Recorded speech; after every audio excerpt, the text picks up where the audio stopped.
नमस्कार, मी पंकज शिंदे. बऱ्याच दिवसांपासून मनात एक अस्वस्थता होती. ती अस्वस्थता शब्दरूपात मांडण्याचा हा एक छोटासा प्रयत्न. तुझा लढा हा आता फक्त तुलाच लढायचा आहे. तुझा लढा हा आता फक्त तुलाच लढायचा आहे.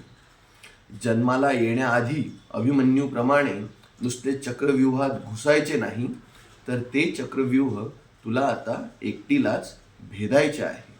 ते चक्रव्यूह तुला आता एकटीलाच भेदायचे आहे. वासनेने भरलेले लचके तोडणारे कुत्रे तुझ्या बाजूला फिरतायत. वासनेने भरलेले लचके तोडणारे कुत्रे तुझ्या बाजूला फिरतायत. तू आत्ताच सावध हो, त्यांचे लालबुंद डोळे हे फक्त तुलाच शोधतायत. तू जननी, तू तारणहार, तू दुर्गा हे आता नुसते बोलायला झाले आहे. अरे या नराधमांना 3-4 वर्षांच्या कोळ्या कळ्यांना कुस्करायचे धाडस देखील आत्ताच झालेले आहे. तुला या राक्षसांपासून स्वरक्षणासाठी कवच शोधायचे आहे. तुला या राक्षसांपासून स्वरक्षणासाठी कवच शोधायचे आहे, कारण तुझा लढा हा फक्त आता तुलाच लढायचा आहे. 100 कौरवांपासून द्रौपदी रक्षणासाठी तेव्हा एकटा कृष्ण पुरेसा होता, कारण त्याला कौरवातील दुर्योधन आणि दुःशासन हा ठाऊक होता.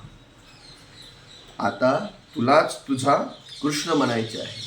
आता तुलाच तुझा कृष्ण बनायचे आहे आणि तुझ्या भोवतालीचे दुर्योधन आणि दुःशासन हे देखील तुलाच शोधायचे आहे, कारण तुझा लढा हा आता फक्त तुलाच लढायचा आहे. वासनाधीन होणारा तो बिलंदर तुला कुठल्या रूपात भेटेल हे सांगता येणार नाही.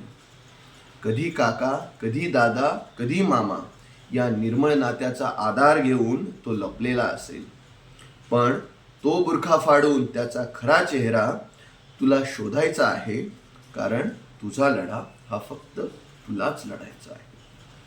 तुझ्या कोमल कायेवर तो आता नखाने ओरबाडतो आहे.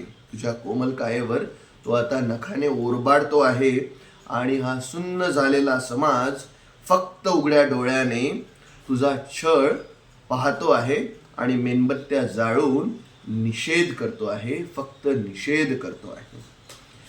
बस झालं आता हे शंड जगणं. बस झालं आता हे शंड जगणं.